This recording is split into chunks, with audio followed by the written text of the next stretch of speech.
So hello guys, ang magandang araw po. So nandito po tayo ngayon sa may Upper Antipolo. So itong property na to located po inside subdivision po. So gated and guarded.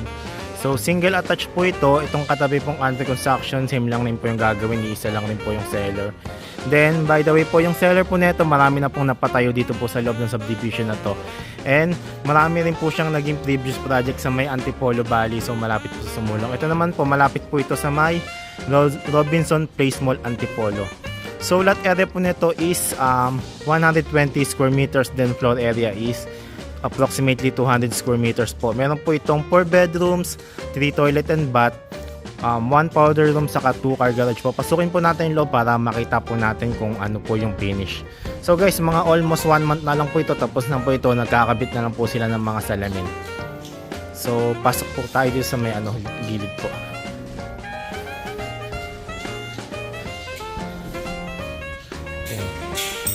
So guys, so ito po, medyo maliit lang po yung ating magiging living area. So ito po yung main door. Then ito po yung ating magiging living area. Hindi po ganun kalaki. Then ito po yung ating magiging dining area. And ito po yung ating kitchen. Meron na po tayong overhead cabinet. So yan po. Ito pa nabuksan yung ilaw. Then ito po yung ating outdoor kitchen. So may access po papunta po doon sa may easement po papuntang parking area. And then guys, ito po yung kanilang guest room. So bedroom po dito sa may ground floor. So nagkakabit na rin po ng mga window sa kasalamin po. And then ito po, meron po siyang sariling toilet and bath. So ginagawa pa lang rin po.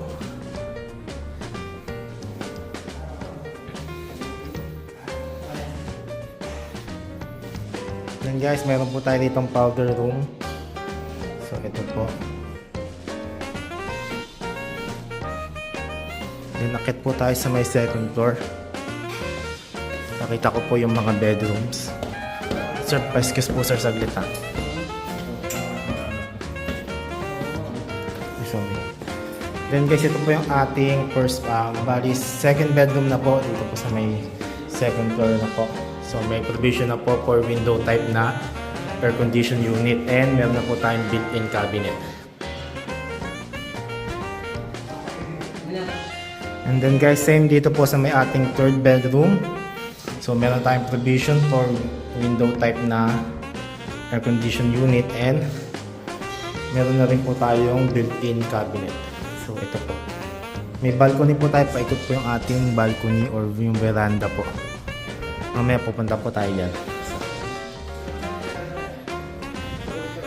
And then guys, ito po yung ating magiging common toilet and bath dito po sa may second floor. So yung gagamit po nito is yung gagamit po ng bedroom 1 and 2.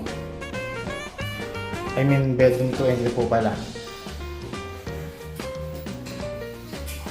Then guys, syempre ito po yung ating master's bedroom.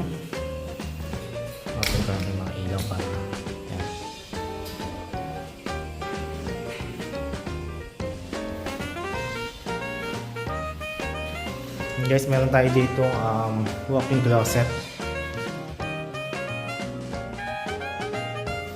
And then toilet and bath with bathtub po. So meron pa tayong sink dito for his and hers.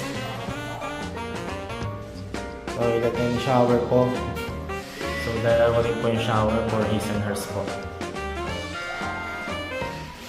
Then ito yung ating bathtub.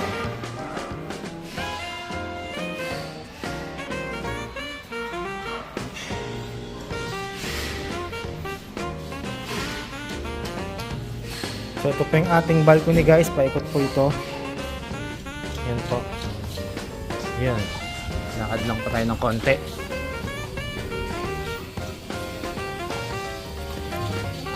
So yung guys, bali sabihin, inform ko lang po kayo, yung seller po nito meron din pong ginagawa na bali biggest lang po, bigger lot area lang po nito, pero almost the same po. Pero ano po siya, 4 bedrooms din, meron po siyang maid's room sa baba. So ito po kasi walang maid's room, guest room na po. So yun po, ito po kasi 120 square meters, samantalang yun po is 170 square meters. So dito rin po inside subdivision dito po sa may Upper Antipolo. So kung naghanap po tayo ng single attached, kung okay po sa inyo to, then pwede ko pong ipakita yung sinasabi ko na isa po pong project na single attached ng seller. So guys, nalalagay ko po yung aking contact details sa description box ng video to, kasama po ng details ng property na to. So yun guys, salamat. Hanggang dito lang pong ating video tour. Salamat po sa panonood. Ingat and God bless po sa ating lahat.